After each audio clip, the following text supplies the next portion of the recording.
Okay, Suzuki Swift yang push start button ni full spec jangan terlepas ini video. Saya kasih harga berbaloi. 289 saja. Satu owner. Ini geram panjang. Cat original. 85 90% condition okey lagi cat.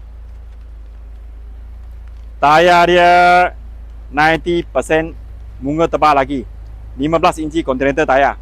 Sport ini suatu kalah. Ini kita ada keyless entry sebab dia push start button. Kita tengok belakang dia punya boot. Model ni lampu cantik sikit, tengok. Sharp sikit. Ini yang 1.4 bukan 1.5 Dia pakai 4 cylinder DOS engine. Boot dia pun lalam juga, tengok. Kalau Myvi punya dia pendek aja macam ini. Tengok ini lalam.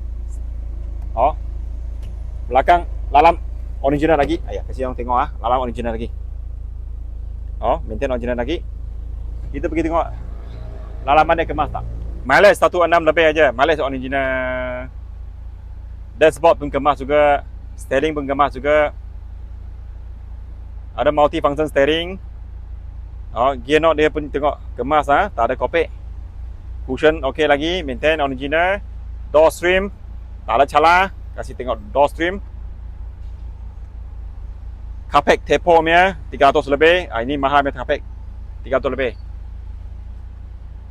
So nanti lepas ini kita pergi tengok belakang second row, tengok okey tak. Body kecil tapi dalam boleh tahan nampak dah, boleh tahan Saya 173 cm. Tapi tengok okey lagi. Ini boleh kasih naik saya tak kasih naik lah. Belakang pun kemas juga So bermakna ini space dia kira okey. Door trim dia kemas juga. Kemas juga kiri kanan. Tunjuk dia orang bukan kasar punya kereta, kemas punya. Kita pergi tengok engine dia. Start ini DOS engine 4 cylinder. Ini 1.4. Dia bukan 1.5. 1.5 itu engine lama, ini engine yang baru. So lotek dia lagi murah. Engine lagi jimat. Dia punya power datang lagi smooth sebab engine yang baru. Okey, kasih tengok lalaman dia. Ini sudah tengah start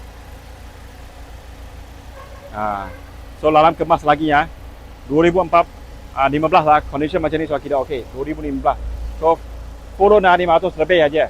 500 lebih aja saya nak jual 289 sahaja. Sekian, terima kasih. Jasa Insan Auto. Selamat.